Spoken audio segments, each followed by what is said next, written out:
The Christian in the land, welcoming His Imperial Majesty, Obakadi Afolabi Olaoye, into this wonderful Palm Sunday service going on here in the city of Ogbomoso.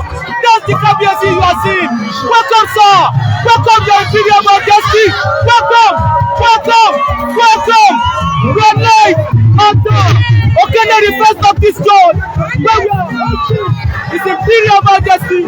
Look at the good people of Ogbomoso, the Christian in the land. Welcoming His Imperial Majesty now. Welcome.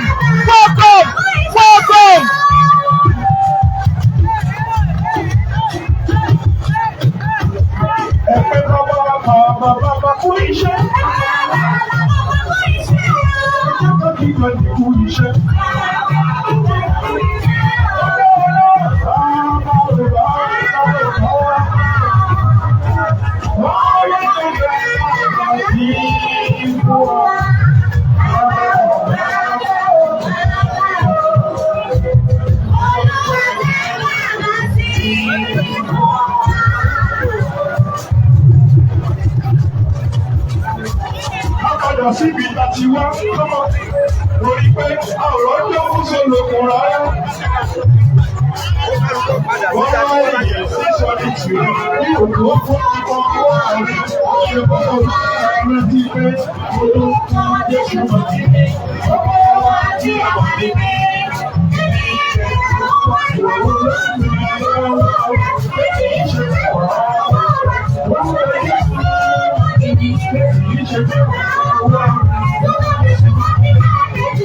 Ó ṣe títì nínú ọwọ́ rẹ̀, nínú mímí nínú ọwọ́ rẹ̀, èyí tó lè wà ní ọwọ́ rẹ̀.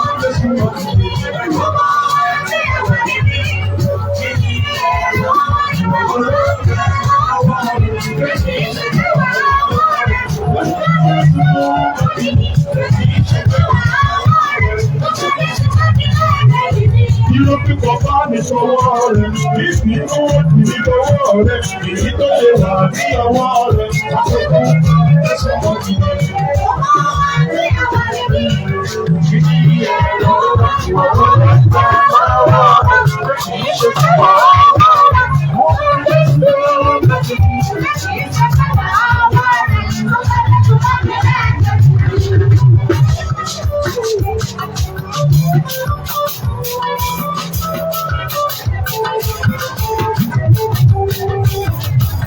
Ọlọ́run àdúrà àwọn àti wípé jẹ́ kí Palm Sunday yìí oníkan rere láyé rẹ̀.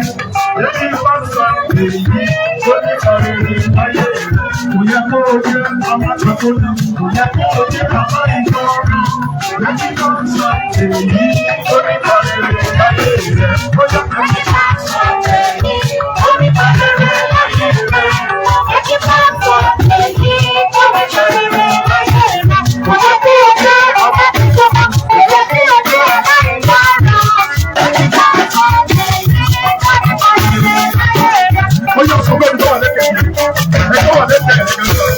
Ọ̀rọ̀ yẹn sí tirẹ̀, àmọ́ wọ́n ta lọ́wọ́. Wọ́n kọ́ ni wípé ẹni bá sọ èyí, ó ní kọ́ rere. Ẹni bá sọ èyí, ó ní kọ́ rere láyé rẹ̀. Kò yẹ kí o jẹ́ àbájáde, kò yẹ kí o jẹ́ àbájáde. Ẹni bá sọ èyí, ó ní kọ́ rere. Ẹni bá sọ èyí, ó ní kọ́ rere láyé rẹ̀. Ẹni bá sọ èyí.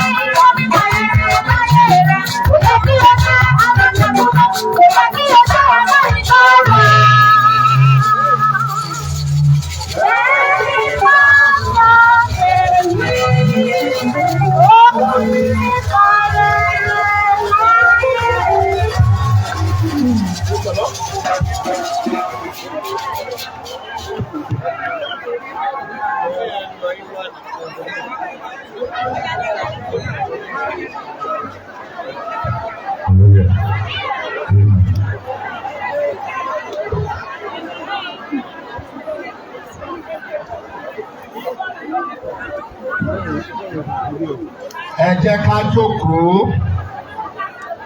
Gbogbo ẹni tó bá rí bí jókòó.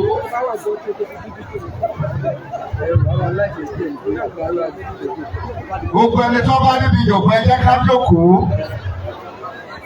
Ẹ má jẹ́ kó sí ariwo. Ẹ jọ̀ọ́ ẹ má jẹ́ kó sí ariwo. A fẹ́ ka ọ̀rọ̀ Ọlọ́run.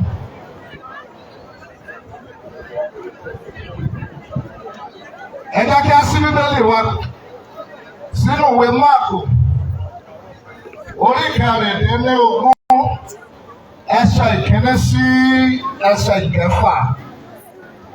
The book of Mark, chapter 16, from verse 1 to 6. Ó kà á fún wa báyìí. Nígbà tí ọjọ́ ìsinmi sì kọjá, Màríà Magdalene àti Màríà ìyá Jákọ́bù àti Salome ra tùràrí kí wọ́n bá wá láti fi pọ̀ ọ́.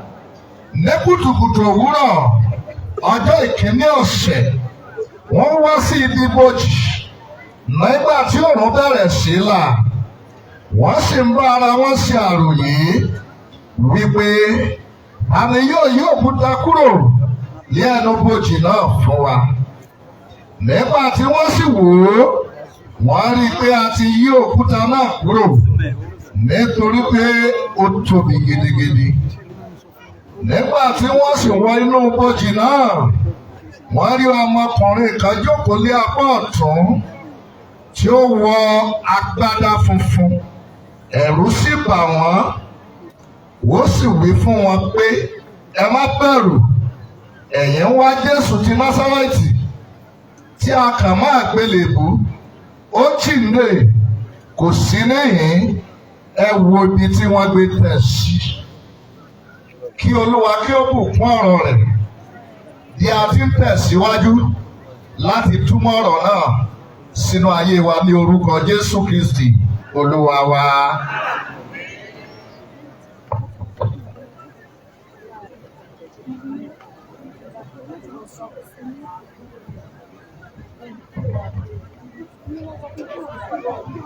Ẹ jẹ́ kí a gbàdúrà ní orúkọ Jésù. Àmì yẹn kéré o, ní orúkọ Jésù. Ní orúkọ Jésù. Bàbá wa àti Ọlọ́run wa lọ sínú ọ̀rọ̀ yín lórúkọ Jésù, ẹ wá bá wa pàdé. Nínú agbára ọ̀rọ̀ yín lórúkọ Jésù, ẹ wá gba ọkàn là. Lórúkọ Jésù, ẹ wá wòsàn. Lórúkọ Jésù, ẹ wá ṣẹ́gun.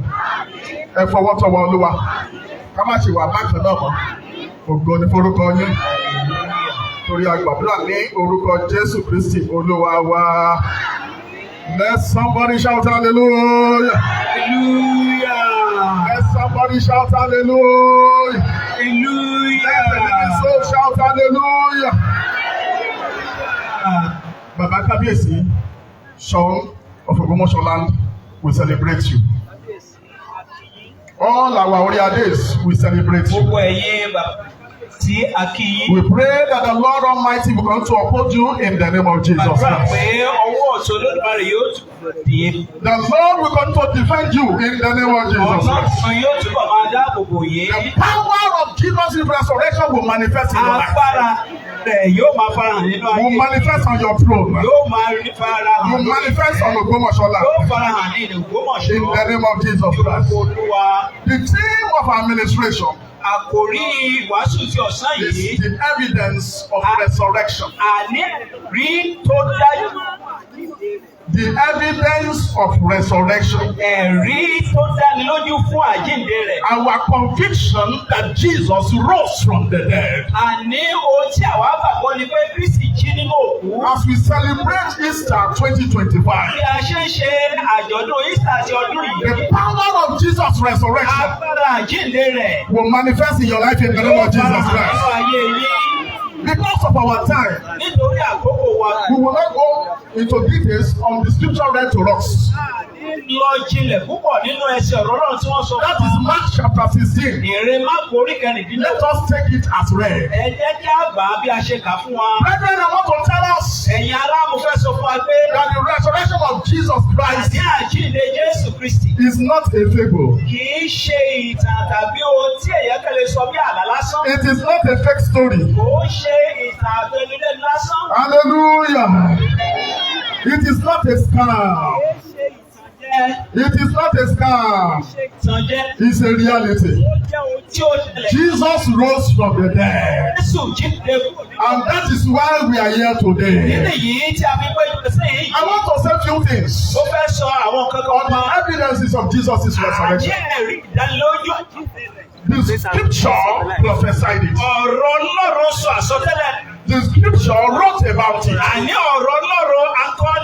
when it happened, it was confirmed by the scripture again. It was confirmed by the four evangelists.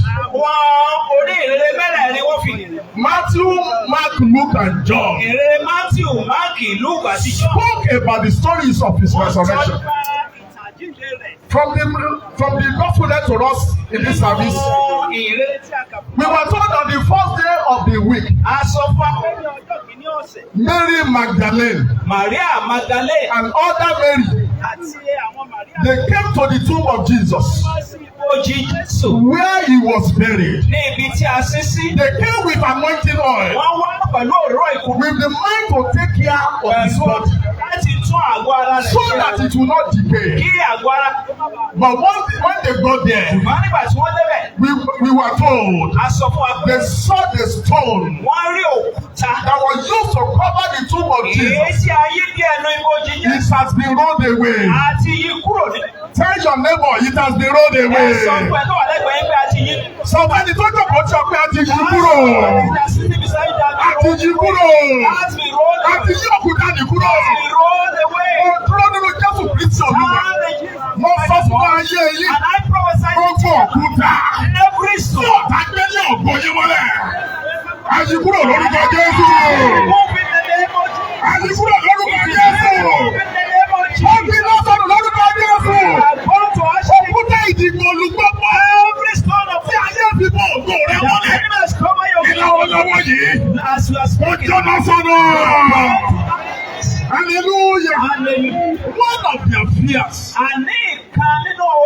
was that who will roll this stone for us? Who will roll this stone again? Thank God for women. The men were not there at that point. But the women, in their care spirit, and in their curiosity, they went there. But they forgot that they had to go with men who will help them to roll away. But when they got there, to their surprise, the miracle has happened. I pray this is a miracle will happen in your life. In the name of Jesus Christ.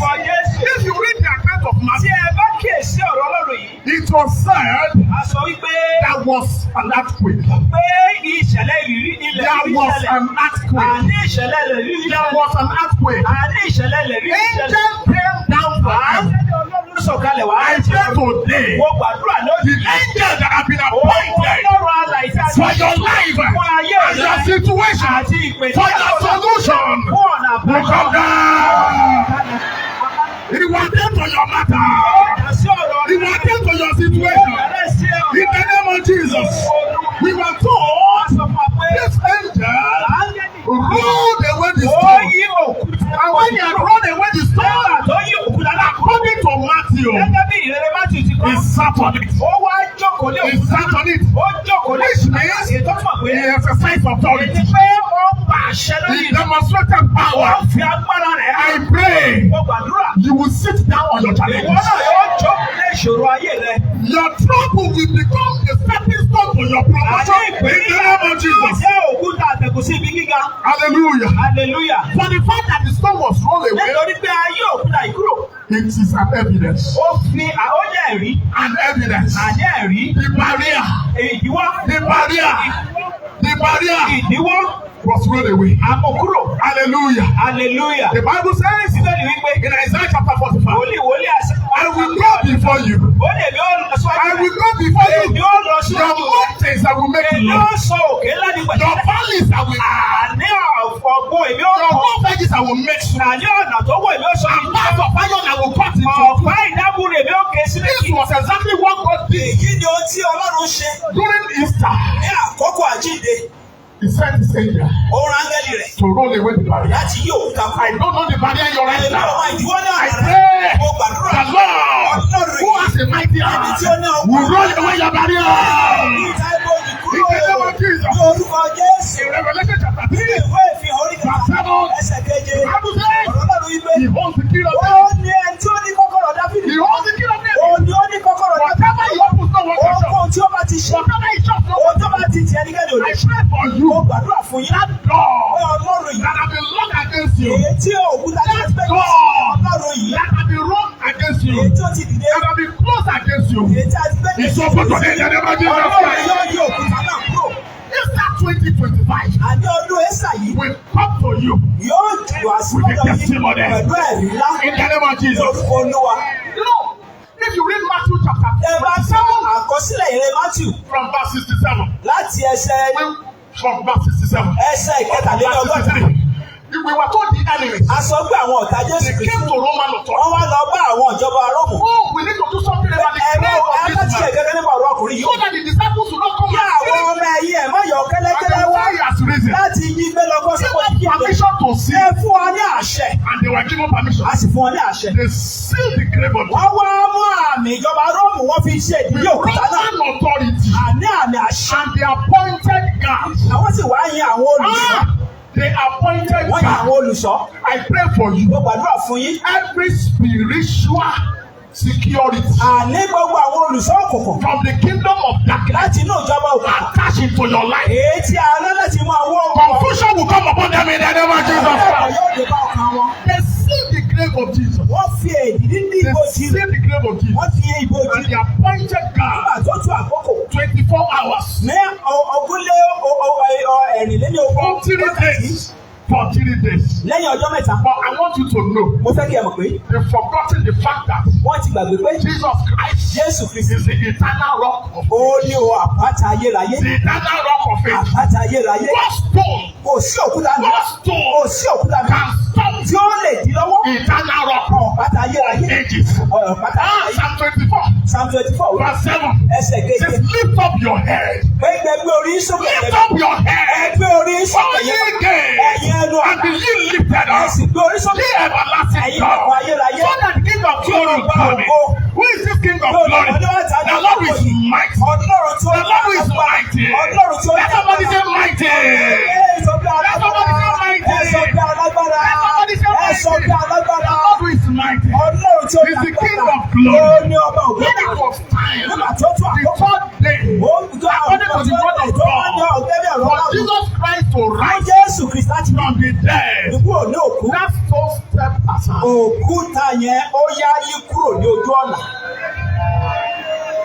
Hallelujah. Hallelujah.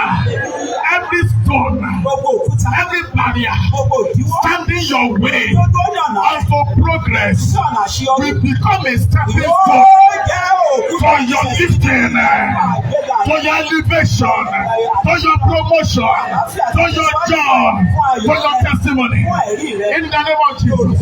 Hallelujah. Hallelujah. In John chapter 20, we have the same story. By the time you get to verse 15 and verse 16, we were told in the evening of the same day, Jesus Christ, the risen Jesus, he visited the disciples where they were hiding for the fear of the Jews. Where they were hiding Gbogbo omi tí wọ́n lọ gọ́ sí. for the fear of the Jews. Nítorí ẹ̀rù àwọn Mo gbàdúrà. I pray for Mo you. gbàdúrà. I pray for you. Àbárí ẹnikẹ́ni If there's tó anybody wà ní ibùba. who is in such Tó a wà ní position ìpamọ́. that is Torí ẹ̀rù ọ̀tá. because of the fear of Lónìí. today, Ká òmìnira. Lord, we believe on you. Lónìí. Lórúkọ Jésù kàrí In Jesus' name, túnṣe. receive your deliverance. Lónìí. Tẹ̀lé Receive wá. your deliverance. In the name of Jesus. Olúwa. Hallelujah. Hallelujah. Hallelujah. Hallelujah. By the time you get to verse 19. Nígbà tí a bá dé ẹsẹ̀ kọkàndínlógún. John chapter 20 verse 19. Ìwé Jọ́ọ̀nù orí ogún ẹsẹ̀ When kọkàndínlógún. Jesus appeared to them Nígbà tí Kristi farahàn wọ́n. without any door open, Láì jẹ́ pé ó ṣí ilẹ̀kùn kankan. without any wall broken. Láì jẹ́ pé a fọ́. Who will limit such one? Ta ni ó lè di ẹni tí ò ṣe é dín lọ́wọ́lọ́wọ́? No window. Kò sí ilẹ̀kùn kankan. Kò sí In his risen power, ní àná he agbára líle. appeared unto them Yóò farahàn wá. and he declared unto them, Yóò sì sọ fún ọ pé peace be unto you. àlàáfíà ni fún yín. Hallelujah. Hallelujah. Peace be unto you. Àlàáfíà ni fún yín. Peace be unto you. Àlàáfíà ni fún yín. Bàbá ṣọ̀wọ́. Bàbá. Peace be unto you. Àlàáfíà ni fún yín. Gbogbo orí adé peace be unto you. Gbogbo àlàáfíà ni fún yín. Ọmọ ṣọlá. Ilẹ̀ Ògbómọ̀ṣọ́. Peace be unto Àlàáfíà you. ni fún ilẹ̀ yìí. I declare it Mo today. sọ tẹ́lẹ̀ ní orúkọ Olúwa On the lónìí. ground of this Ìpè ní ilẹ̀ ìjọ at yìí. the occasion of our Àyájọ́ ọdún Ẹ́sà yìí. 2025. Ọdún karùndínlọ́gbọ̀n. Ògbómọ̀ṣọ́lá. Ilẹ̀ Ògbómọ̀ṣọ́. Peace be unto you. Àlàáfíà ni fún ọ. Our Jesus Jésù wa yìí. is the Jesus of peace. Ó jẹ́ Ọlọ́run He àlàáfíà. is the Lord of peace. Ó jẹ́ Ọlọ́run He àlàáfíà. is the Lord of peace. Ó jẹ́ Ọlọ́run àlàáfíà. There is no confusion in Kò it. sí àwáwí There is tàbí no hatred ìkórìíra. in it. Kò sí ìkórìíra He ní is the ọ̀dọ̀. Lord of peace. Ó jẹ́ Ọlọ́run And that àlàáfíà. is the Lord Ọlọ́run yìí. who has come to visit Èyí us tí ó wá láti bẹ̀ wá wò on this ground. ní orí ilẹ̀ Who yìí. has come to visit Èyí tó wá Ògbómọ̀ṣọ́. láti bẹ̀ ìlú Ògbómọ̀ṣọ́. And who has come to visit Christians. Èyí tí ó wá láti bẹ̀ àwọn And onígbàgbọ́ every inhabitant àti gbogbo olùgbé of Ògbómọ̀ṣọ́lá. ìlú Ògbómọ̀ṣọ́. I declare, Mo sọ tẹ́lẹ̀ pé peace be unto us. àlàáfíà ni fún yín. In Ògbómọ̀ṣọ́lá, Ní ilẹ̀ Ògbómọ̀ṣọ́ there shall be no kò ní war. sí ogun. There shall be no religious Kò ní crisis. sí wàhálà ètò In ẹ̀yìn. the name of Jesus, Ní orúkọ in Olúwa. our homes, Ní àwọn ilé wa. war shall Ogun cease. yóò dákẹ́jẹ́. In our families, Nínú ẹbí wa. war shall cease. Nínú ogun yóò dákẹ́jẹ́. In churches, war shall Nínú ìjọ cease. gbogbo In àlàáfíà ló wà. every religious Nínú organization, gbogbo ẹ̀sìn gbogbo. war shall cease. Àlàáfíà Ọlọ́run yóò jọba. In every religious organization, Nínú gbogbo ẹ̀sìn gbogbo. war shall cease. Àlàáfíà Ọlọ́run yóò jọba. Ìjà dópin. Ogun Satan. Ògàdà dáhùn olú. Orí ayé máa ó kàkọ́.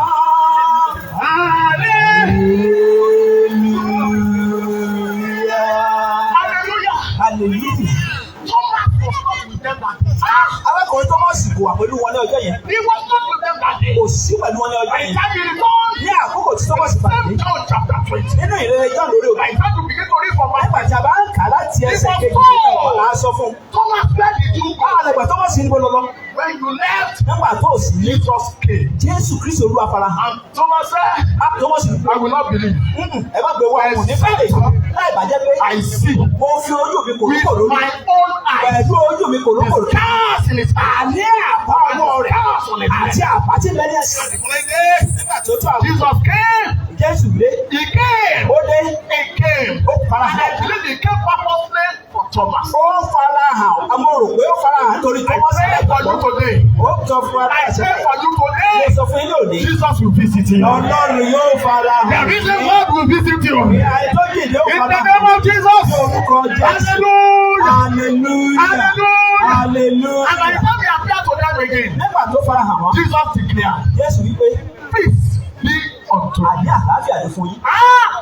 The word of God says Ọ̀rọ̀ náà ló wípé to us, sí wa, Christians, àwa as onígbàgbọ́, much as it lies with you, bí ó ṣe wà pẹ̀lú yín, be at peace with all men. ẹ gbìyànjú láti wà ní àlàáfíà pẹ̀lú gbogbo ènìyàn Only láì sí ìwà mi. without which no one. Kò sí ẹnikẹ́ni tí ò rí Ọlọ́run. I say Mo wí pé on behalf ní orúkọ of all fathers in God, àti orúkọ àwọn bàbá wa I gbogbo. say Mo wí pé on ní behalf orúkọ of every church gbogbo ìjọ in Ògbómọ̀ṣọ́ ní land, Ògbómọ̀ṣọ́. we are for peace. A wà fún àlàáfíà. We are for peace. A wà fún àlàáfíà. We are for peace. Àní àwọn wà fún Tell àlàáfíà. your neighbor, I am for Ẹ sọ pé peace. ẹlẹ́gbẹ̀ẹ́ yín pé mi jẹ́ ní I àlàáfíà. am for peace. Mo wà fún In àlàáfíà. the name of Jesus. Orúkọ Olúwa. Kábíyèsí. Kábíyèsí. You are for peace. Ẹ wà fún àlàáfíà. All the money I did. Gbogbo ẹ̀yin You kábíyèsí are wa. for peace. Ẹ wà fún àlàáfíà. Ògbómọ̀ṣọ́ land. Ilẹ̀ Ògbómọ̀ṣọ́. You are for Ẹ peace. wà fún àlàáfíà. Every religion in all. Gbogbo ẹ̀sìn gbogbo. We are for peace. A wà fún àlàáfíà. Hallelujah. Hallelujah. Hallelujah. Hallelujah. Hallelujah. Hallelujah. And I want you to understand that Mo fẹ́ kí ó yé wa pé we are not quarreling with anyone. àbẹ́ ẹnikẹ́ni jà o. Amen. Àmín.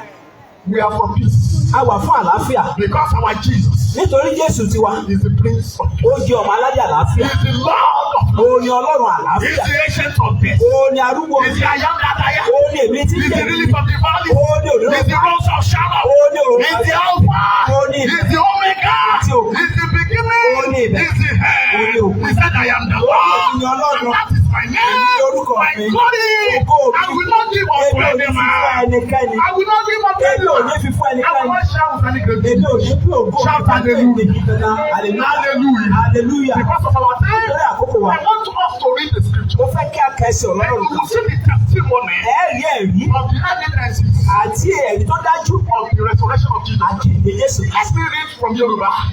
Ẹ̀jẹ̀ kà ní ìpele Yorùbá. 1 Corinthians Kọ̀ríńtì kìíní. chapter 15, Orí ìkarùndínlógún. from verses 3 to 8.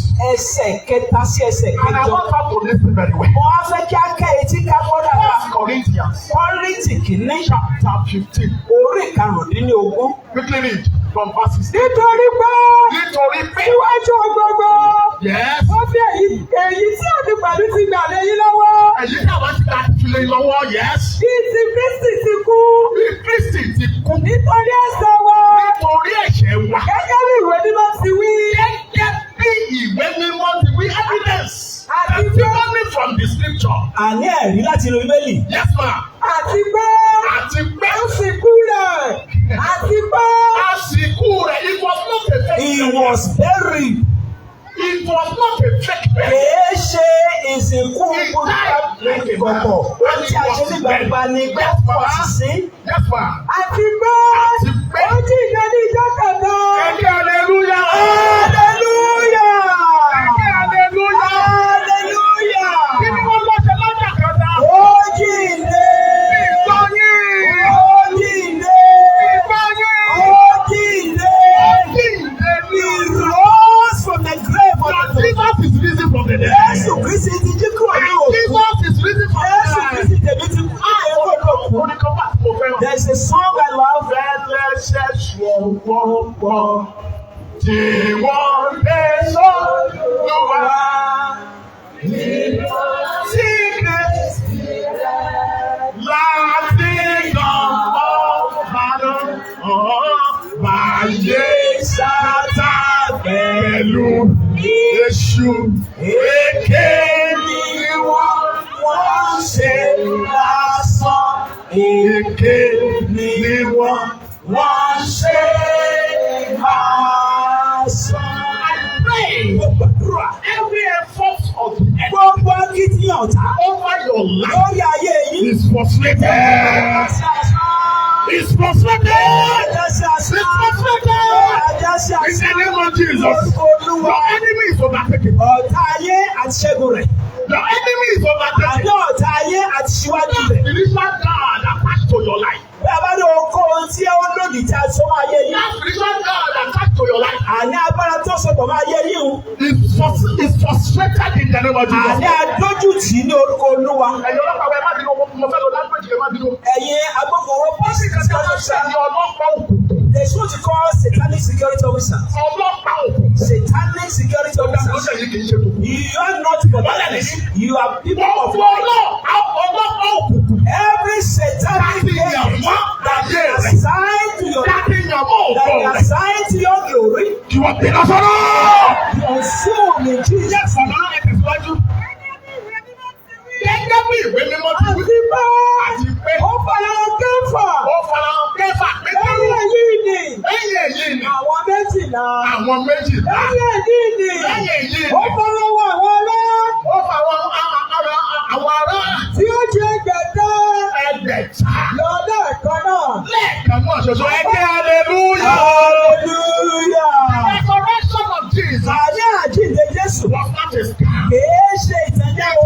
Ohun tí ó ṣẹlẹ̀. There were evidence. Àní a rí ẹ̀rí tó There dájú. were witnesses. A rí àwọn tó ṣojú okòrò. A rí àwọn tó ṣojú Even okòrò. spoke to Mary. Àwọn tó bá Màríà sọ̀rọ̀. John chapter 20. Nínú ìrere gbọ́dọ̀ orí But ọkọ̀. because Mary was not sensitive to Nítorí pé Mary ó jẹ́ ní tí ó yẹ Mary fọlá was díẹ̀. the gardener. Ó rò pé àwọn tó mójútó ọgbà He ni. was the gardener. Ó rò pé kẹ̀lẹ́ làwọn tó mójútó Ṣé bá ọgbà mi ni. gbé olúwa mi dání? Please bring my Lord to me. Where have you kept my It was Lord? when he spoke. Nígbà tí Jésù wá sọ̀rọ̀. Called out my name. Nígbà tó pè ní orúkọ Maria. Màríà. And he said to that bold name. Ó nira. Hallelujah. Hallelujah. Hallelujah. In your life, Ní ayé yìí, you experience divine ó ní ìrírí ìgbà Ọlọ́run with the risen Lord. pẹ̀lú Ọlọ́run. In the name of Jesus. Lórúkọ Yes, Jésù. ma'am. Màmá mi jẹ́jẹ́. Apá kan tí ó pọ̀ jù nínú wọn. Apá kan tí ó pọ̀ jù nínú wọn. Wà títí méjì sí i. Wọ́n wà ní àkókò Pọ́ọ̀lù nígbà tí Pọ́ọ̀lù ń kọ Kọ́ríńtì kìíní. Wọ́n wà àwọn tí wọ́n rí Jésù lójú kò rojú. Hallelujah. Hallelujah. Yes, ma'am. Ṣùgbọ́n Àwọn díẹ̀ ti sọ. àwọn díẹ̀ ti sọ. Lẹ́yìn èyí ni. Lẹ́yìn èyí, Ó farahàn Jákọ́bù. ó farahàn Jákọ́bù. Lẹ́yìn náà fún gbogbo àwọn àpọ́sítélì. Lẹ́yìn náà fún gbogbo àwọn apọ́sítélì. Àti ní ìkẹyìn. Àti ní ìkẹyìn. Gbogbo wọn farahàn mí. Hallelujah o. Hallelujah. Hallelujah. Hallelujah. Ẹ̀túnmọ̀ ẹ̀ka máa ń Àti ní ìkẹyìn. Yes. Gbogbo wọn. Ó farahàn mí pẹ̀lú. Ẹni sọ̀rọ̀ ẹ̀dùn. Please hold on for a Lẹ́yìn minute. gbogbo wọn wọ̀nyẹn o. After all this, Bá ní ẹ̀rí. Paul said, That is all evidence. ó ní ẹ̀rí tó dájú Who is pé experience? nítorí ìlérí Who tó is ní divine account? nítorí pé ó bá Kristi Wọ́n pàdé. yóò fi ara hàn. He said he showed himself only Lónìí. today. Nínú ọdún àjíǹde yìí. This is the Olúwa yóò fara hàn. manifested to you. Yes, ma'am. Bí ẹni tí ẹbí síwájú àkókò rẹ̀. Bí ẹni tí a bí síwájú àkókò rẹ̀. Hallelujah. Hallelujah. Hallelujah. Hallelujah. Paul ló sọ̀rọ̀ yìí. Paul was talking Kò to sáyè fún aláti máa ṣe There's wà. no time to Wọ́n explain ti for ní àwọn bàbá nínú our fathers want to think of what we are talking about. All the theologians don't understand this. Paul was not with Jesus. Jésù Kristi kò When rí he was Kristi here on earth, nígbà tí ó wà ní he ayé. did not see the Kò physical, rí ní ojúkojú. but he saw the reason. Ó rí Jésù tí ó He jẹ́ saw the reason. Ó rí Jésù tí ó Àwọn jẹ́ ìtàn náà. We know Acts of Apostles chapter 9. Acts chapter Acts of 9, Apostles chapter 20. Acts chapter He 6. had an encounter. Ó bá ìbáraẹni bá pàdé. With the Lord. Ó bá Kristi pàdé. Ó bá Kristi I pàdé. pray Mo gbàdúrà today lónìí. you will meet with Ẹ them. bá Kristi pàdé. In the name of Jesus. Lórúkọ Olúwa. Thank you, ma. Ẹ ṣé mà. God bless you. Ẹ ṣé I want to conclude now. Mo fẹ́ gbogbo wa sì I want to dádúró. conclude now. Mo fẹ́ gbogbo wa sì Yes, dádúró. the last evidence I want to talk about Àní ẹ̀rí tó kẹ́yìn tí mo fẹ́ sọ fún wa. that the resurrection of Jesus Christ Pé àjíǹde rẹ̀ tó is dájú. not a fake, Kìí ṣe it's ìtàn not a scam, Kìí ṣe ìtàn jẹ́. it's not a fable, Àní kìí ṣe ìtàn àlọ́. it is real. Àná ó jẹ́ It is òótọ́. because Ó torí pé Christianity Christianity endures till today. ìhìn rere ṣe ń fẹsẹ̀ nílẹ̀ Despite títí of di òní. all challenges, Pẹ̀lú gbogbo ìpèníjà tó ti despite of kọjá. all persecution, Pẹ̀lú gbogbo ìnilára àti ìdojúkọ. Christianity is here. Àní ìhìn rere ṣe ń Shout nílẹ̀ sí. hallelujah. But the Hallelujah. fact that you are on this ground, Nítorí pé ẹ wà lórí Baptist ìtẹ̀yìn. Church Okelere, First Baptist to Church be part of this program, pé ẹ wà lára is àwọn an akẹ́kọ̀ọ́. evidence. Ó jẹ́ ẹ̀rí pé Tell your neighbor, ẹ sọ fún ẹ tó wà I am an evidence Àṣé èmi náà wà of Jesus' resurrection. Jésù Kristi jí. I am an evidence. Àṣé èmi jẹ́ ẹ̀rí. Because of what you have done in my life, Báwo nítorí ohun tó I am an evidence. Èmi jẹ́ ẹlẹ́rìí. Jesus is risen. Jésù jí dìde. Jesus is risen. Jésù jí dìde. Jesus is risen. Àní Jésù jí dìde. Hallelujah. Hallelujah. Why do we emphasize the evidence of Jesus? Kí ló dé tí a wá ń sọ̀rọ̀ nípa àjíǹde rẹ̀ yìí? It's for those who are yet to believe in it. Nítorí àwọn kan wà aláìgbàgbọ́ ni wọ́n o. Reconsider Wọ́n ẹrù olúkú àdàbà yìí o. the reality of his resurrection Àní òótọ́ ni pé ó and dìde. the purpose of his resurrection. Àìdí tí ó fi jíǹde. The resurrection of Jesus Christ Àjíǹde Kristi. changed the destiny of man. Ó yí ìtàn ìran ènìyàn padà. Man has been appointed to die A ti ṣètò èèyàn fún ikú because of sin. nítorí ẹ̀ṣẹ̀. Because through one man, Nítorí ẹ̀pàṣẹ Romans says, the prophet in the book of Romans, sin came into the world. Wọ́n nípasẹ̀ nìkan lè ṣẹ̀ṣẹ̀ wọ́n pa But yìí. through another man, Ṣùgbọ́n nípa ọkùnrin who náà, is Jesus, èyí ṣe Jésù. life Iye. came to every one of us. Wá sí ọ̀dọ̀ wa. And the desire of the Lord Almighty Èrò ọkàn àti ìgbòǹgbà rẹ̀ ni pé is that you are saved. pé kí gbogbo yín For máa God gbé so loved the ènìyàn. world Ọlọ́run fi àyè tó bẹ́ẹ̀ that gà. he gave his only begotten Sọ Son, ọmọ bíbí rẹ̀ kan sọ fún that wa. whosoever Pé believes in him ẹnikẹ́ni tí ó bá gbàgbọ́ will not perish, kò ní ṣègbè. but have eternal life. Ṣùgbọ́n kó ní ìyà In nínú. Matthew 11, Láti orí kọ̀ọ̀kan verse 28, ẹsẹ̀ kejìlélọ́gbọ̀n. it says, come unto me, Ó ní ẹ wá sọ́dọ̀ wa. all you labor Gbogbo ẹ̀yin tí ń ṣiṣẹ́ and heavy laden, tí a sì jẹ́ ìrù and I will olórí. give you rest. Yóò fún yín ní I ìsinmi. pray on this occasion, Mo gbàdúrà lónìí. you will receive rest. Ìwọ náà ó ní ìsinmi. In the name of Jesus. Lórúkọ Olúwa. Ògbómọ̀ṣọ́ receive rest. Ilẹ̀ Ògbómọ̀ṣọ́ gba ìsinmi. Ògbómọ̀ṣọ́ land receive rest. Ilẹ̀ Ògbómọ̀ṣọ́ gba ìsinmi. In the name of Jesus. Lórúkọ Olúwa. Ògbómọ̀ṣọ́ land receive rest. Ilẹ̀ Ògbómọ̀ṣọ́ gba ìsinmi. From battles, from challenges, from Kúrò troubles. lọ́wọ́ ogun wàhálà àti ìrògbòdì. Ògbómọ̀ṣọ́ land receive rest. Ilẹ̀ Ògbómọ̀ṣọ́ gba ìsinmi. In the name of Jesus. Lórúkọ Olúwa. Bow your heads Ẹ jẹ́ àtẹ̀lébà as you pray. bí a ti ń gbàdúrà. Though in that great village, Jesus my Savior, waiting like holiday, Jesus my Lord, all from the great village, high up by his foot, he alone has been upon that dark glory. Forever begin to praise He arose. He arose. Hallelujah. Christ Jésù jí torí tiẹ̀. He rose because of you, Kí wọ́n bá lè yè. so that you might live. Kí wọ́n náà bá lè jí And èsì you yìí. might resurrected from the dead at the end of the age. Jẹ́ ó ṣe ní àǹfààní láti As you are privileged wà ní abẹ́ àkóso to be ètò under the cover of this tí ministry, o ti ní ìgbàlà. have you received Tó o Jesus? bá sì ní ìgbàlà, If you are not saved, Jésù ń pè ọ́. Jesus calling you. Jésù ń pè ọ́. Jesus calling Rọ́lú pé you. wà ní àkúrò fún ẹ̀ṣẹ̀ rẹ̀. Turn from your sins Jáwọ́ ẹ̀ṣẹ̀ rẹ̀. and confess your sins. Ask for forgiveness. Gba Jésù lọ́. Receive Gẹ́gẹ́ Jesus bí ọmọ Ọlọ́run. as the Son of God, Gẹ́gẹ́ bí olùgbàlà rẹ̀. as the Savior. Gbà sínú ayé rẹ̀. Receive Him eternally as your Redeemer, Ayé rẹ̀ kò sì ní pàtó. and your life will never be the same. Ọjọ́ ńlá lọ. Olùgbàlà lọ́lọ́run mi. Ó yẹ kí wọ́n mi máa yọ. Ó sì ìlọ́gàlẹ̀.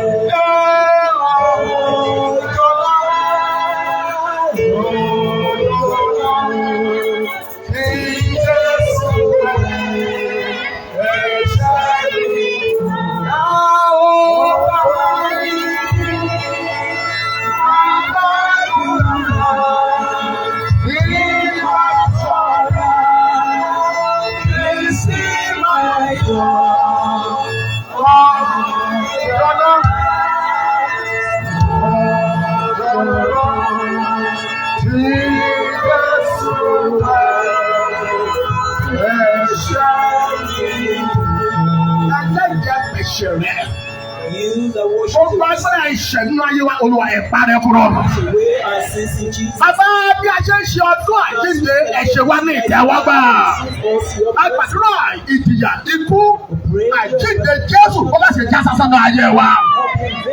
Àti sọ nínú wàásù bàbá àlàáfíà tirẹ̀. Ó jọba ní Ògbómọ̀ṣọ́ àti agbègbè rẹ̀ ní orúkọ ti bàbá àti ní ti ọmọ àti ní ti ẹ̀mí mímọ́. Ẹ kí hallelujah o. Shout hallelujah.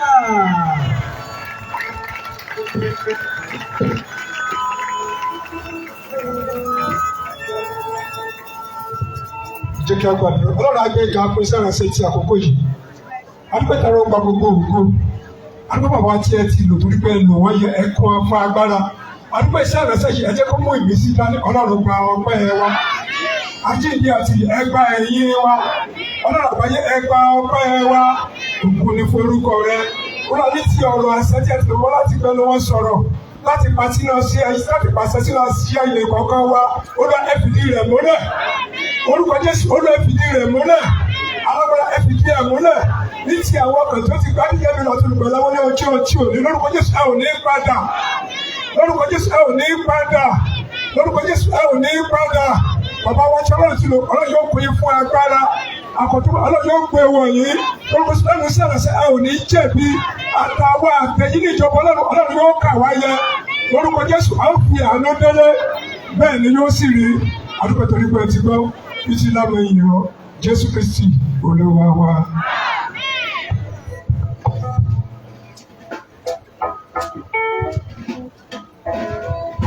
Ẹ báyìí a ó gbọ́ ọrẹ kí a tọwọ́ bọ àpò wa ọrẹ tó jọjú la fẹ́ o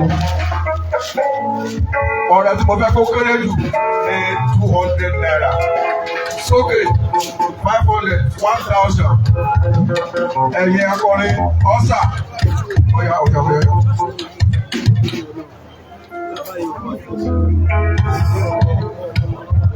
Ẹni tí ọba ti jẹ́ ọ̀sà lọ́dọọdọ yín ẹ má kú ọrẹ fẹ́ nìkan kan o.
orúkọ Jésù.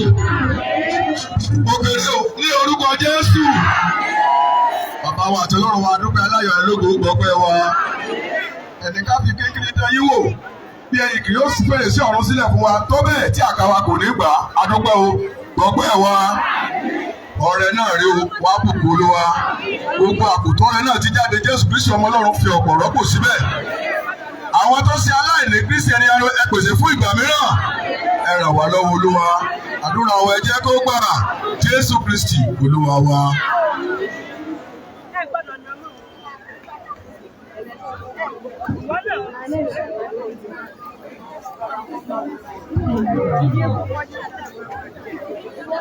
Praise the Lord. Hallelujah. Ẹ jẹ́ ká jókòó, ẹ jẹ́ ká jókòó. Orúkọ Jésù wa yóò tẹ̀wọ́ gba ọpẹ́ wa. A fẹ́ mọ rírì àwọn bàbá wa tí Ọlọ́run fún ní oore ọ̀fẹ́ àti àǹfààní láti wà níbí pẹ̀lú wa lónìí. Tá a bá ti mọ rírì wọn, ẹ jọ̀wọ́ bẹ́ẹ̀ kẹ́ ẹ jẹ́ ká jọ yẹ wọn sí ká yẹ Ọlọ́run sí láyé wọn. Orúkọ Jésù yóò sì dára fún wa. Ẹni àkọ́kọ́ tá a kọ́kọ́ fẹ́ mọ rírì wọn, àwọn náà ni bàbá wa, His Imperial Majesty, Ọba Gandhi Afọlábí Ọláòyè Òru.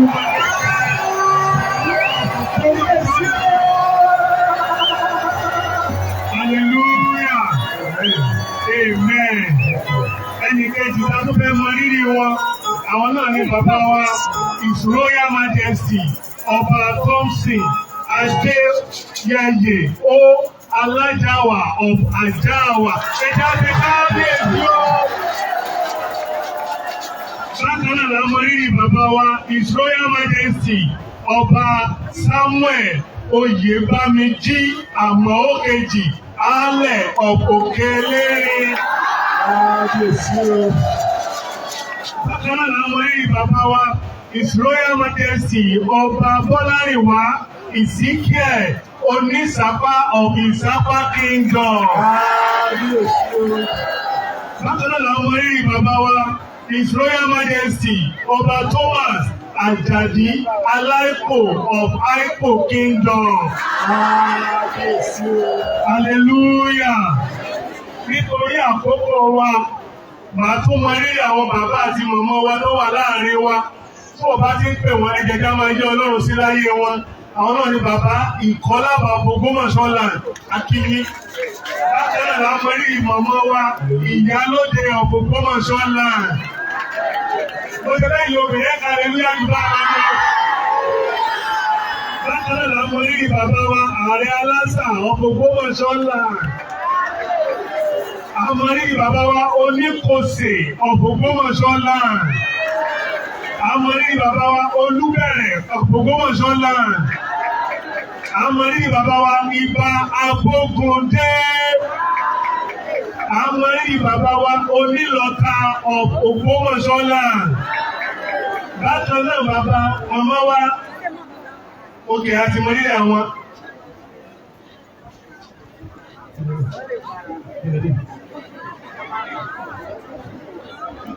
Òkè bàbá tí wọ́n tún ti ń dé sáàrin wa, àwọn náà ni bàbá wa alábẹ̀wò ọ̀pàbẹ̀wò. Bákan náà la mọ̀ nílẹ̀ bàbá wa alápò Ògbómọ̀ṣọ́ land. Gbogbo ẹja kí wọ́n lẹ́ẹ̀kan pé ẹ káàbọ̀. Amen. Ní báyìí,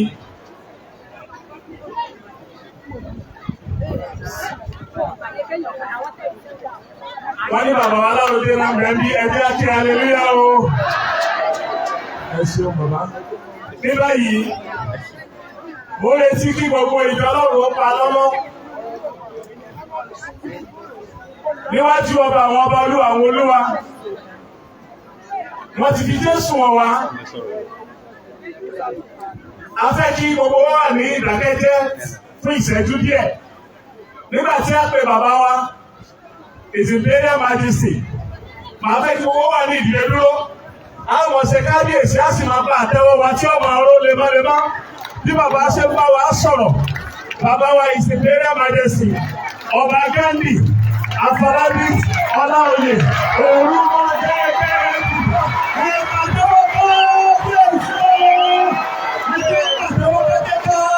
Thank you, God bless you. Ẹgbẹ́ àparabalẹ̀ bí a ṣe gbọ́ ọ̀lẹ́ bàbá wa.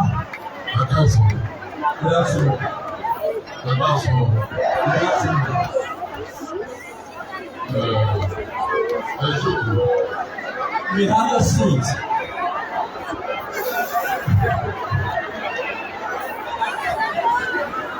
Sit down. Sit down. Everyone sit down.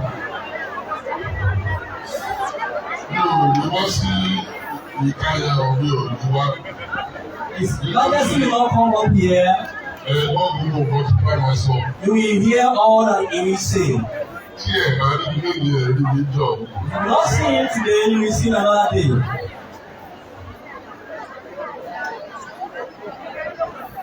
This week Ní ọ̀sẹ̀ yìí, is very, very significant ó ṣe pàtàkì jọjọ fún gbogbo àwa Kristẹni. for all Christians. It is the most important week Ó ní ọ̀sẹ̀ tó ṣe pàtàkì jùlọ in Christianity. nínú ìsìn Kristẹni. I thank God for the message Mo dúpẹ́ lọ́wọ́ Ọlọ́run fún iṣẹ́ ìránṣẹ́ tí a gbọ́, that Bishop preached. èyí tí bíṣọ́ọ̀bù ti wàásù fún wa. Bọ́dọ̀ sẹ́yìn, Ṣùgbọ́n this week òun ló ṣe pàtàkì jù is the most important week in Christianity. nínú ẹ̀sìn Kristẹni. Because if Jesus has come, Nítorí tí Kristi bá wá if he did not die, tí kò sì kú, there will not be any Christianity. kì yóò sì ń sáàpè ní Kristẹni. And this week Ọ̀sẹ̀ yìí, is when we celebrate òun ni ìgbà tí à ń ṣe àjọyọ̀ his death on the cross. ikú rẹ̀ lórí igi àgbélébùú. He died Ó kú for not having the single sin. nígbà tí ó sì ní ẹ̀ṣẹ̀ kankan ní ọrùn rẹ̀. So that you and me Kí ẹ̀yin àti èmi can have eternal life. kí a lè ní ìyè ayérayé. Because if he did not die, Lọ́jọ́ ní kò kú, our faith, there will not even be any faith. kò tí ẹni sí ti jẹ́ ìgbàgbọ́. Because he will not have risen. Nítorí pé kì yóò sí àjíǹde.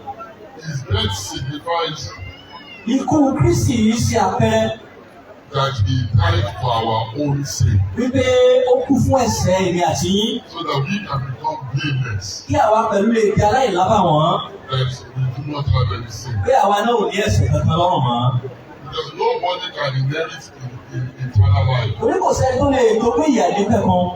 by being sinful. Nígbà tí ó bá jẹ́ ẹlẹ́ṣẹ̀. Because God's eyes are even too holy Nítorí ojú Olúwa jẹ́ mímọ́ púpọ̀ jùlọ to behold any iniquity. láti wo àìṣedéédé kankan.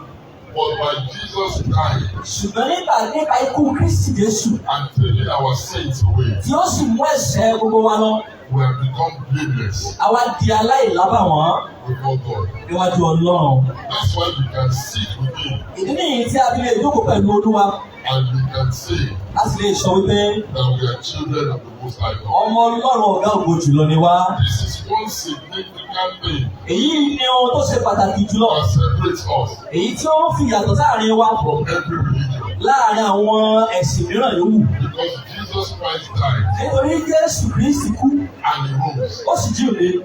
Because if He did not rise, Ṣùkárí kò jíǹde ni, He would have been any other human being. kò bá jẹ́ ọ̀kan lára àwọn èèyàn mìíràn. But like the bishop said, Ṣùgbọ́n gẹ́gẹ́ bí Bíṣọ̀bù ti sọ, His death was foretold a sọ àsọtẹ́lẹ̀ ti ikú rẹ̀, and His birth was foretold. a sì sọ àsọtẹ́lẹ̀ ti ìbí rẹ̀. His resurrection was also foretold. A sọ ní ti àjíǹde rẹ̀ pẹ̀lú. And that is why our faith Ìdí sì ni tó jẹ́ pé ìgbàgbọ́ wa is different from every faith. ó yàtọ̀ sí gbogbo ìgbàgbọ́ mìíràn. His birth was foretold. A sọ àsọtẹ́lẹ̀ ìbí rẹ̀, His living was foretold. ìwáyé rẹ̀ a sọ, And His death was foretold. a sì sọ nípa ti ikú rẹ̀ pẹ̀lú.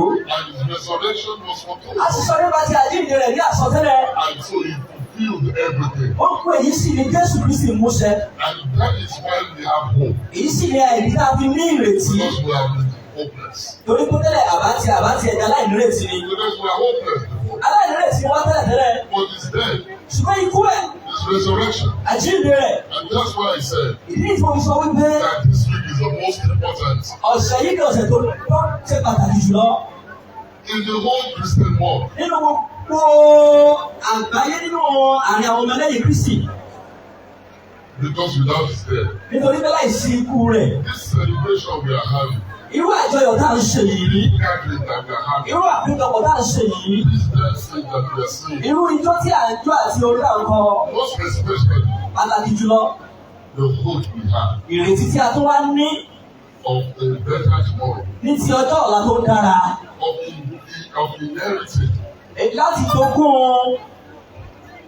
of inheriting heaven láti jogún ọ̀run with our Lord and our Maker. pẹ̀lú Ọlọ́run wa àti Ẹlẹ́dàá wa. It's a sober week, Ó jẹ́ ọ̀sẹ̀ tó pè fún ìrònú, but it's an exciting week. ọ̀sẹ̀ tó sì pè fún ayọ̀ ni, It is a sober week ọ̀sẹ̀ tó pè fún ìrònú ni, with reflection of His death, pẹ̀lú rírò nípa ikú rẹ̀. but it's an exciting week Ó sì jẹ́ ọ̀sẹ̀ àjọyọ̀ pẹ̀lú because He rose to live again. nítorí pé ó jíǹde láti máa yè títí láé. And that is why it is exciting. Ìdí sì nìyí tí a fi ń yọ̀. And so on behalf Àti nítorí náà ní orúkọ of CAN àwọn ẹgbẹ́ ọmọlẹ́yìn Kristi that put this together, tí wọ́n ṣe àkójọpọ̀ èyí, it is extremely significant ó ṣe pàtàkì jọjọ that we understand wípé a ní òye the reason for our gathering. ìdí fún àpéjọpọ̀ wa. Because it's just not another gathering. Torí bẹ́ẹ̀ ṣe ìpéjọpọ̀ lásán bí àwọn mìíràn. It is the significance of it Ó jẹ́ ti ètò ní ìṣe pàtàkì that nínú. must never be lost. A sì gbọ́dọ̀ sọ ìṣe pàtàkì rẹ̀ nù. His death Ikú rẹ̀ and His resurrection. àti àjíǹde rẹ̀. Because that's all we have as our hope. Nítorí èyí nìkan náà la ní fún ìrètí wa. Everything that we are expecting from God. Fún gbogbo dáre sí lọ́dọ̀ Ọlọ́run. And we know that all that we are expecting from Him, Àsìkò tó gbogbo dáre sí lọ́dọ̀ Ọlọ́run. with the ultimate is everlasting life. Èyí tó ṣe pàtàkì jùlọ tó kẹ́yìn rẹ̀ tí ó ṣe ìyà nígbà yìí. For money, we need good health. Lóòótọ́ a tún nílò Everything that we need ìlera owó tí gbogbo wọn tá a nílò. is in His resurrection. Gbogbo nǹkan wọ̀nyí ìwà àjíǹde rẹ̀ ló wà. That's why we should always be excited. Èyí tí a sì gbọ́dọ̀ máa yọ̀ lélẹ́yìí. We should be excited that we are Christians. A gbọ́dọ̀ máa yọ̀ nítorí pé a jẹ́ Kìrìsìtẹ́nì. Because many die daily Nítorí pé ọ̀pọ̀lọpọ̀ ló ń dúró lójoojúmọ́ without knowing Him. láì ní Kristi Jésù. So that we have Him Nítorí pé àwa ní Kristi Jésù, and we believe in Him a sì gbàgbọ́ nínú rẹ̀. is the hope that we have. Òun ni ìrètí tí a ní. And let us not take this hope for granted. Ẹ̀sìn náà yẹ kí á mú ìrètí yìí pẹ̀lú ọwọ́ jábútẹ́. Let it be an excitement always. Ẹ jẹ́ kó jẹ́ ayọ̀ nínú wa gbogbo ìgbà. Because what is life without hope? Nítorí pé kí ni ó wà nínú ayé ìgbà tí wàá sílẹ̀ sí nínú Kristi. It's nothing. Kò sí nǹkan. Hope without Christ is nothing. Ìrètí láìsí Kristi kò sí nǹkan. Òfò ni. Say it one more time. Hope Mo sọ lẹ́ẹ̀kan sí. Christ Pé ìrètí láìsí Kristi is nothing. òfò ni.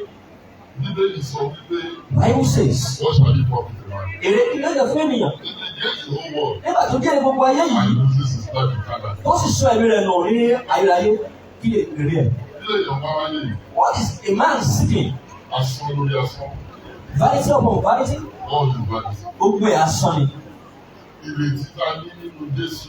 The hope we have in Christ Jesus, Ẹ̀jẹ̀ ká ju let's hold fast to it kí a lè máa dúpẹ́ and be thankful eternally títí ayérayé ní ọwọ́ Jésù. from Christ. That he came to die Pé ó wá láti kú to give us hope. láti fi ìrètí fún wa. Thank you very much. Ẹ ṣé púpọ̀. I am the Lord. I shall see you next time on this year. Congratulations. Ẹ jẹ́ sọ pé kábíyèsí o.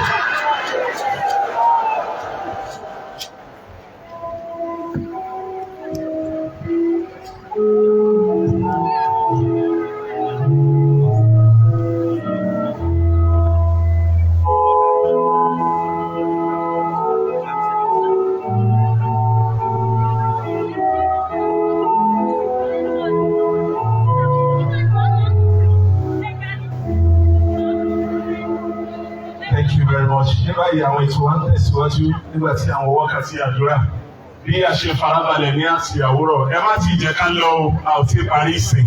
Àwọn àkókò àdúrà wa yóò lọ ní ṣísẹ̀ntẹ̀lé. Olúwa ti pèsè àwọn bàbá wa nílẹ̀ láti darí wa nínú àwọn àkókò yìí bí wọ́n ṣe máa wá ní ẹyọ kọ̀ọ̀kan.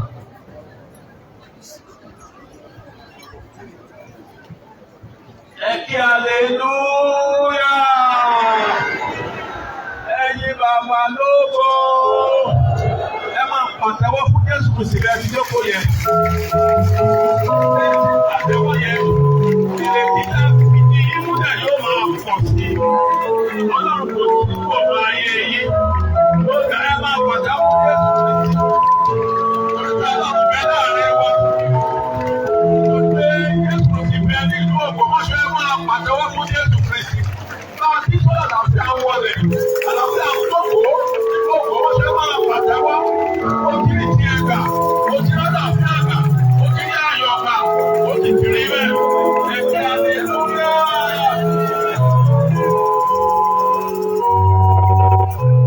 Ẹ̀jẹ̀ gbàdúrà bàbá wa ní orúkọ Jésù Kristi. Wọ́n ní gbàdúrà pé ìdí rẹ̀ dá fi ìdí Ògbómọ̀ṣọ́ LAUTECH múlẹ̀ nílùú Ògbómọ̀ṣọ́. Olúwa ní wọ́n ní ká gbà wípé Olúwa tó fi LAUTECH jẹ́ kó fi múlẹ̀ dáadáa. Ọlọ́run fi LAUTECH múlẹ̀. Ìdí rẹ̀ tí ilé-ìwé tó dára jùlọ ní gbogbo State University tó gbé ka ìlú Ògbómọ̀ṣọ́ ìrètí rẹ̀. Ọlọ́run mi Olúwa fi múlẹ̀. Tí ìlú bá dùn, lálàáfíà wà lù ú ní ilé-ìwé láàrin ìdí rẹ̀ tún fi jókòó dáadáa. Omi Ògbómọ̀ṣọ́ ò gbọ́dọ̀ rú. Àwọn tí ẹ̀sọ́ kọ́kọ́ máa ń bọ ọmọ àbọ̀ ní LAUTECH Ògbómọ̀ṣọ́ wọ́n mú láti mọ̀ pé àlàáfíà mi l'Ògbómọ̀ṣọ́, àlàáfíà Ògbómọ̀ṣọ́ kò ní kúrò níbẹ̀. Ẹnikẹ́ni ènìyàn kẹ́nìyàn, mo sọ pẹ̀lú agbára àwọn ìpè gbogbo tó wà ní ibí yìí. Tí ò bá fẹ́ kí ìdí rẹ̀ ní LAUTECH yóò fi múlẹ̀, tí ó da omi Ògbómọ̀ṣọ́ rú Olúwa dá ọwọ́ lẹ́kan. Ọlọ́run mi, tó bá ilé jẹ́ tó bá jẹ́ kánsà fún àìmọ́jẹ̀ kí Ògbómọ̀ṣọ́ LAUTECH kó fi ìdí múlẹ̀, tí ó da omi Ògbómọ̀ṣọ́ rú Olúwa. Bàtísù méjì ní mẹ́. Bàtísù Fáráò nípa okùn ẹṣin tó wọnú òkun, Ọlọ́run bá sínú rẹ̀ kò jáde mọ́. Ẹnikẹ́ni ènìyàn kẹ́nìyàn, èyìnbó ni, èèyàn dúdú ni, ààfin ni, Ọlọ́run mi tí ó da ìlú Ògbómọ̀ṣọ́ rú, tí ó jẹ́ kí LAUTECH kó fi ìdí múlẹ̀, Olúwa ìbásímù Fáráò.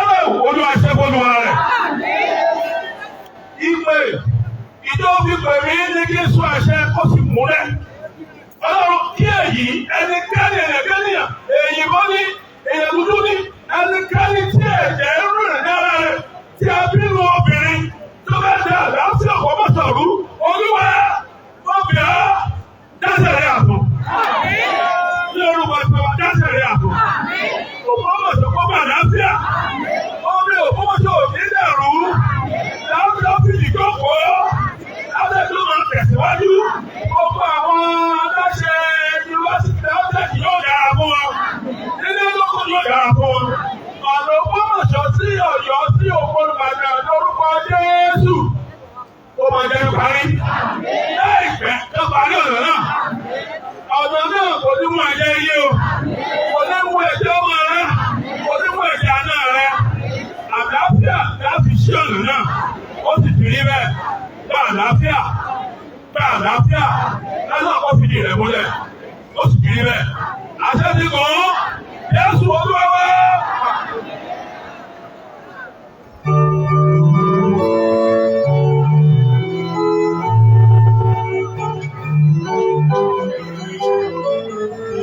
Ẹ̀yin Olúwa o, àwọn akọ orin kékeré kan, ẹkún pinna àkíkan,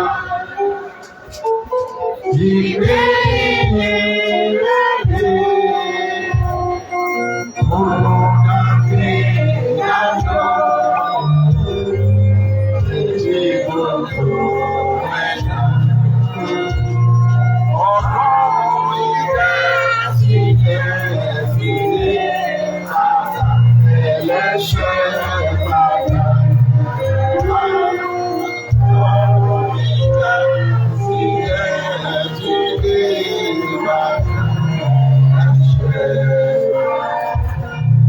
Ọlọ́run ayérayé, a mú ọpẹ́ wá sọ́dọ̀ rẹ.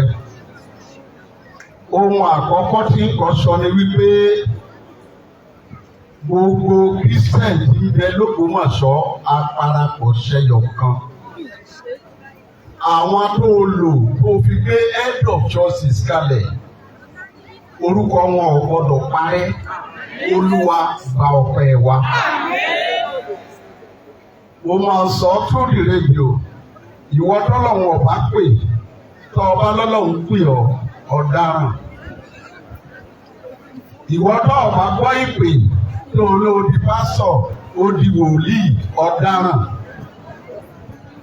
Àwọn tí wọ́n Ọlọ́run wá ti pè ohun tí wọ́n máa ṣe tí ìhìnrere rẹ̀ ó fi jákèjádò Ògbómọ̀ṣọ́ àti ká gbogbo àgbáyé fi sí ọkàn wa.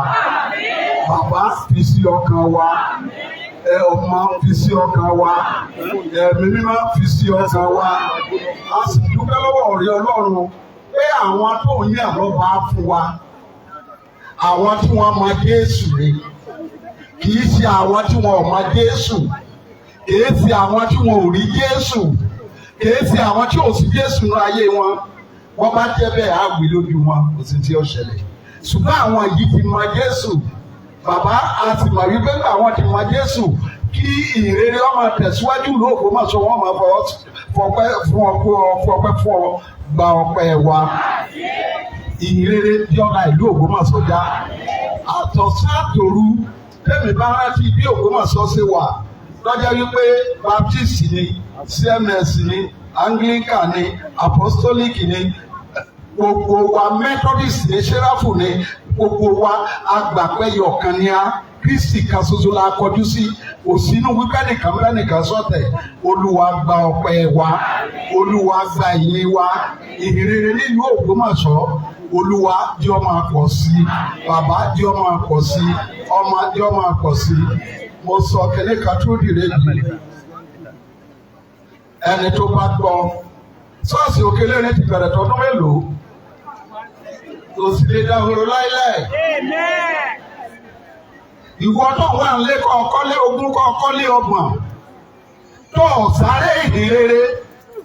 Wọ́n bá ti kọ́lé. Táwọn tó bá ti dá fáwọn ọmọ rẹ̀ wò ní lórí tọ́kọ́. Ilé ìrìn ọ̀dà olùkẹ́yìn ni. Ọ̀pọ̀lọpọ̀ lé ní ẹ ti tà. Táwọn ọmọ ta lé bàbá wọn. Ọ̀pọ̀lọpọ̀ lé làwọn ọmọ láwọn lọ́wọ́ sí ẹ fi tọrọ ẹ ṣùgbọ́n ìhìnrere kì í dópin. Ẹ̀mí ìhìnrere jẹ́ ọ̀wọ́nà gbogbo wa, jẹ́ ó dáa fún wa. Gbogbo ẹ̀yin tẹ́ wá jẹ́ àkóso head of churches, tẹ́ mú ló Ògbómọ̀ṣọ́ dùn, tẹ́ mú ìhìnrere, tẹ́ wí bẹ́ẹ̀ lówó, tẹ́ wí bẹ́ẹ̀ mọ̀yàn, tó jẹ́ kí ìhìnrere ó máa tẹ̀síwájú. Ilẹ̀ sáré jojúmọ́ yóò dáa fún yín, yóò tún dáa fáwọn ọmọ yín, yóò dáa fún ìran yín. Gbogbo ẹ̀yin ọba ní Ògbómọ̀ṣọ́ àti àyíká rẹ̀, yíká yóò dáa fún yín, yóò dáa fáwọn ọmọ yín. Ìhìnrere ó máa tẹ̀síwájú. A ò ní rí tí ó bí ìhìnrere lọ́wọ́ ní gbogbo ògbé ayé wa. Jésù Olúwa wa.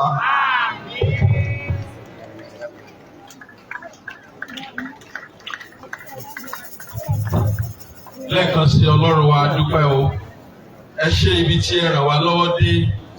A gbé yín ga gẹ́gẹ́ bí ìjọ Ọlọ́run ní ilẹ̀ Ògbómọ̀ṣọ́. A mọ rírì rẹ̀ wípé àyájọ́ ti àjíǹde ọdún yìí tún bẹ̀rẹ̀ lójú wa. Olúwa gba ọpẹ́ wa.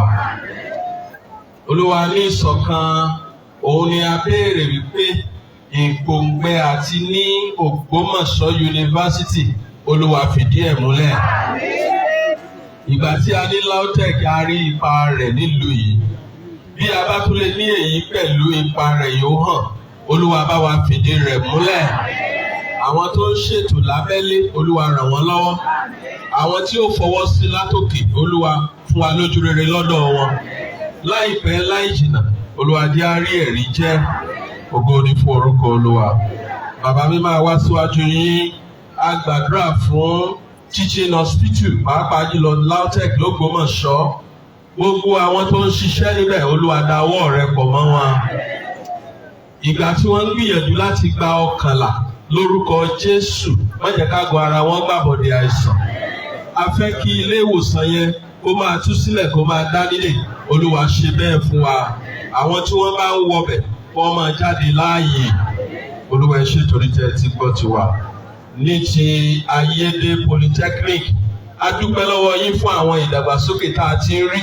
A sì gbà yín gbọ́ fún àwọn èyí tó ń bọ̀. Lórúkọ Jésù ẹ bá wa ṣe é. Kí Polytechnic yìí Olúwa jẹ́ ó máa tẹ̀síwájú.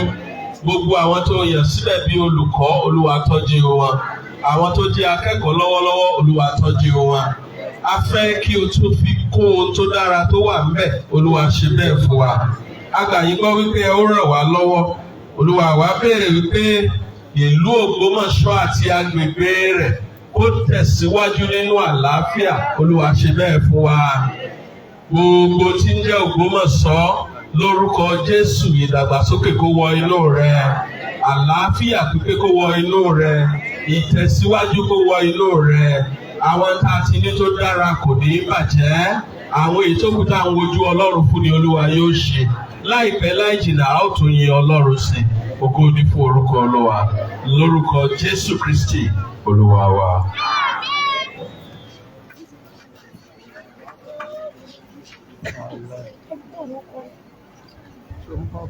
Jésù yóò jọ máa ní gbogbo ibi tá a bá lè rí ọ̀run.